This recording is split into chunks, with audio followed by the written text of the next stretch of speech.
1 जुलाई 2024 को भारत में 3 नए क्रिमिनल लॉज एनफोर्स हो चुके हैं, जिसमें से एक कानून है भारतीय नागरिक सुरक्षा संहिता। भारतीय नागरिक सुरक्षा, तो नागरिकों की सुरक्षा की बात कहाँ करी है इस कानून में, वो तो ढूंढ ढूंढ के मैं थक चुका हूँ। लेकिन इस कानून को पढ़ने के बाद ये ज़रूर कह सकता हूँ कि जो काम ब्रिटिश पार्लियामेंट ना कर सकी वो हमारी देश की पार्लियामेंट ने करके दिखाया है। जो अत्याचार ब्रिटिशर्स ना कर सके वो अब होगा, ऐसा उसकी भाषा को पढ़ के लगता है। अगर मैं ब्रिटिश एरा के कानून की बात करूं, कोड ऑफ क्रिमिनल प्रोसीजर 1861 में जो उन्होंने कानून बनाया था, उस पूरे कानून में हथकड़ी का कानून कहीं पर भी नहीं था। फिर 1861 के सीआरपीसी को हटा के हमारे देश की पार्लियामेंट ने 1973 में अपना कानून code of criminal procedure 1973 adopt किया, और उस कानून में भी कहीं पर भी हथकड़ी का जिक्र नहीं था। फिर अब एक नया कानून लेकर आई है पार्लियामेंट, वो है भारतीय नागरिक सुरक्षा संहिता 2023। इसमें पहली बार हथकड़ी का कानून लेकर आया गया है। नागरिकों की सुरक्षा का तो पता नहीं, लेकिन नागरिकों को हथकड़ी पहनाने का इंतजाम पूरा तरह से कर दिया गया है।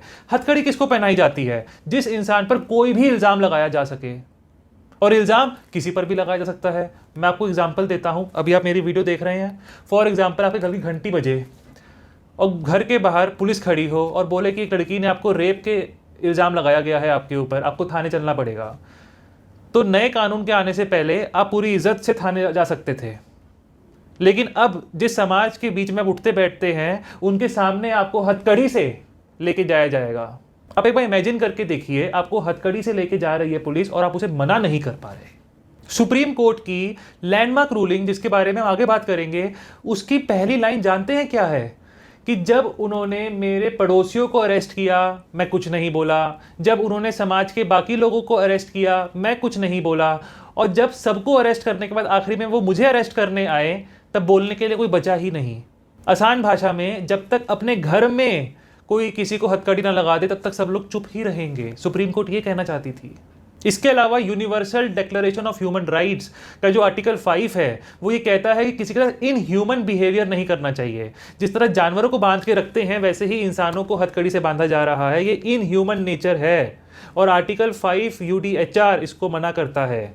फिर article 12 of international covenant of civil and political rights कहता है कि अगर कोई कैदी है तो भी वो इंसान है, उसका ह्यूमैनिटी के साथ पेश आना चाहिए, उसकी डिग्निटी का ध्यान रखना चाहिए। और जो मैंने अभी इंटरनेशनल बॉडीज़ का नाम लिया, इसमें इंडिया एक सिग्नेटरी है। उसके बावजूद भी हम हथकड़ी कानून लेकर आए हैं।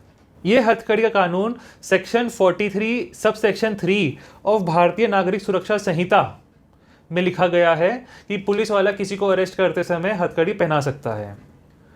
इस फ्रेज से बहुत बड़े सवाल खड़े होते हैं, और उन सवालों को समझने के लिए आपको सुप्रीम कोर्ट की रूलिंग को समझना पड़ेगा। 1978 में कॉन्स्टिट्यूशन बेंच, संविधान पीठ 5 जजेस बेंच की रूलिंग में, जिसका नाम था सुनील बत्रा वर्सेस दिल्ली एडमिनिस्ट्रेशन, उसने कहा कि अगर एक कैदी है, वो कैदी एक गुलाम नहीं है, वो एक जानवर भी नहीं है जो उसे बांध के रखा जाए। और जेल अपने आप में एक पनिशमेंट है। किसी को उसके परिवार से दूर कर दिया, उसकी फ्रीडम को छीन दिया। पहले वो कहीं पर भी घूम सकता था, अब जेल कंपाउंड में ही घूमेगा। ये अपने आप में एक सजा है। जेल में डालने के बाद को फर्दर टॉर्चर नहीं करना चाहिए। और इससे, क्योंकि जेल का जो पर्पस है ना, वो खराब होता है। किसी को समाज से उठा के जेल में डाला ताकि वहां पे उसको समाज में रहने लायक बनाया जा सके, और जो क्रुएल्टी दिखाई जा रही है उसके साथ, उससे उस इंसान में करवाहट और भी ज़्यादा बढ़ती है। हालांकि रूलिंग में सिर्फ हथकड़ी के बारे में बातचीत नहीं थी, जितने भी तरह के अत्याचार होते हैं उस पर, एक इंसान पर, सबके बारे में बातचीत थी। खासकर बार फेटर्स के बारे में। जैसे हथकड़ी हाथ की बेड़ियां होती है, वैसे ही बार फेटर्स पाँव की बेड़ियों को बोलते हैं। ये और भी ज़्यादा खतरनाक है। बट आई एम अफ्रेड, अगर हथकड़ी आ सकती है तो बार फेटर्स भी आ सकते हैं। हथकड़ी में हाथों में 2 कफ होते हैं और बीच में छोटी जंजीर होती है, जिससे लचीलापन रहता है, हाथ हिलाया जा सकता है। लेकिन बार फाइटर्स में पाँव में जो कफ होते हैं, दोनों के बीच में एक लोहे का डंडा वेल्डेड होता है। तो उसमें क्या होता है, आदमी ठीक से चल नहीं सकता, मूवमेंट ठीक से नहीं होती, गिरने का डर होता है। तो 2 डंडे कमर तक भी आते हैं, उसे पकड़ के किसी तरह से बैलेंस बना के चलते हैं लोग। लेकिन इस रूलिंग के बाद भी पुलिस वालों ने हथकड़ी का यूज़ बंद नहीं किया, क्योंकि कुछ ऐसे पुलिस के लॉज थे, कुछ ऐसे जेल के रूल्स थे, कुछ स्टेट लॉज थे जिसके तहत हथकड़ी लगाना अलाउड था, लेकिन सीआरपीसी में अलाउड नहीं था।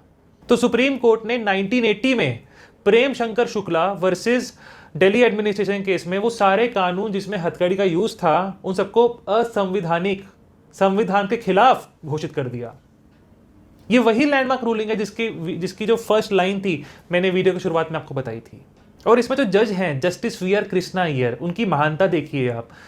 यहाँ पे जो प्रेम शंकर शुक्ला है जो पेटिशनर है, उसने एक टेलीग्राम भेजा था जज को, और जज ने उस टेलीग्राम को एक रिट पिटीशन मान लिया और पूरा केस चला के गाइडलाइन पुट डाउन कर दी। ये है जज की महानता। सुप्रीम कोर्ट ने कहा चाहे पुलिस की कितनी ही फोर्स बढ़ानी पड़े, उनकी ट्रेनिंग में खर्चा करना पड़े, जिस गाड़ी में कैदी को लेकर आ रहे हैं, छोड़ने जा रहे हैं, वो गाड़ी अच्छी क्वालिटी की बनानी पड़े, एक प्रोटेक्टेड वेल प्रोटेक्टेड वैन हो, इसमें कितना ही सरकार खर्चा हो वो तो मंजूर है, लेकिन एक इंसान को हथकड़ी पहनाई जाए ये मंजूर नहीं है, क्योंकि ये संविधान के golden triangle article 14, article 19, article 21 के खिलाफ है। साथ में सुप्रीम कोर्ट ने एक गाइडलाइन दी, इसमें अकाउंटेबिलिटी फिक्स करी पुलिस की। कोई भी पुलिस ऑफिसर, चाहे वो कांस्टेबल हो चाहे वो डीजीपी हो, अगर उसने हथकड़ी पहना दी, उसको कोर्ट के सामने उसका बर्डन ऑफ प्रूफ है, उसके ऊपर एक बर्डन है कोर्ट को समझाने का कि ऐसी कौन सी परिस्थितियां थी जिसके तहत उसने वो हथकड़ी पहनाई।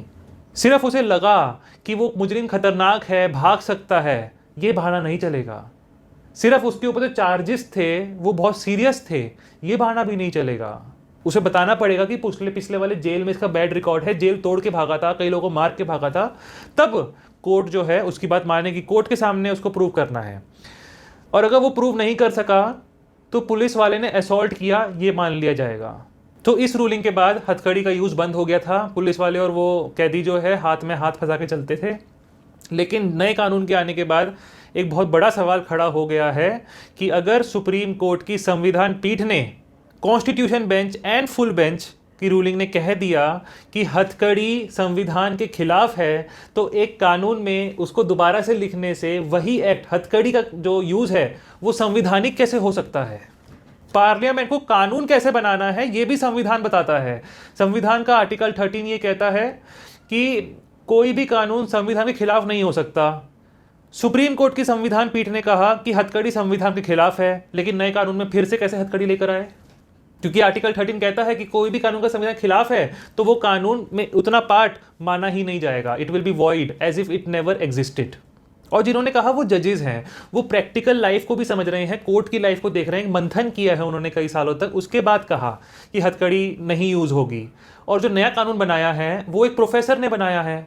प्रोफेसर का नाम है रणबीर सिंह। ये नेशनल लॉ यूनिवर्सिटी दिल्ली के प्रोफेसर हैं और वाइस चांसलर है, और उनकी एक टीम है, उसमें भी बहुत सारे और प्रोफेसर्स थे और एक वकील थे सिर्फ। हालांकि इस कमेटी में और भी रिकमेंडेशंस गई थी, वेरियस ज्यूरिस्ट की रिकमेंडेशंस थी, वेरियस सुप्रीम कोर्ट के जजेस की रिकमेंडेशंस थी, वेरियस लॉयर्स की रिकमेंडेशन थी, उन सबको बाईपास किया गया और एक प्रोफेसर के थ्रू ऐसे कानून बनाए गए। इससे तो ये लगता है कि जो सुप्रीम कोर्ट ने कहा इतने मंथन के बाद वो सब गलत है। Universal declaration of human rights गलत है, international covenant on civil and political rights जिसके इंडिया सिग्नेटरी है वो गलत है। मुझे ऐसा लगता है कि कुछ सालों में ये हैंडकफिंग जो हो रही है, हथकड़ी, उसको दोबारा से सुप्रीम कोर्ट अनकॉन्स्टिट्यूशनल कर देगी। सवाल ये है कि उतने साल तक जब तक ये नहीं हो रहा और किसी को हथकड़ी पहनाई गई तो उसके लिए अकाउंटेबल कौन है? कोई भी नहीं, किसी की जिम्मेदारी नहीं है। जो उसकी डिग्निटी छीनी गई वो तो उसको वापस नहीं करी जा सकती। तो मैं आपसे एक सवाल पूछना चाहूंगा, आप मुझे बताइए कि हथकड़ी का कानून सही है या गलत? आप अपना ओपिनियन, अपनी राय मुझे कमेंट बॉक्स में दीजिएगा। साथ ही में नए कानून पे मैंने और भी वीडियोस बनाई हैं, उसमें से मैं आपको अपनी ये वाली वीडियो रिकमेंड करता हूं। इसमें मैंने बताया है कि कैसे कॉरपोरेट में प्रोस्टिट्यूशन की नींव रखी जा चुकी है। अगर कोई आदमी एक महिला के साथ जॉब या जॉब में प्रमोशन के बदले सेक्सुअल इंटरकोर्स करे तो वो कोई भी क्रिमिनल ऑफेंस नहीं है। अगर आप इंटरेस्टेड हैं, ये वीडियो मैं आपको रिकमेंड करता हूं। तो फिर मिलते हैं एक नई वीडियो के साथ, तब तक के लिए आप सभी का बहुत बहुत धन्यवाद।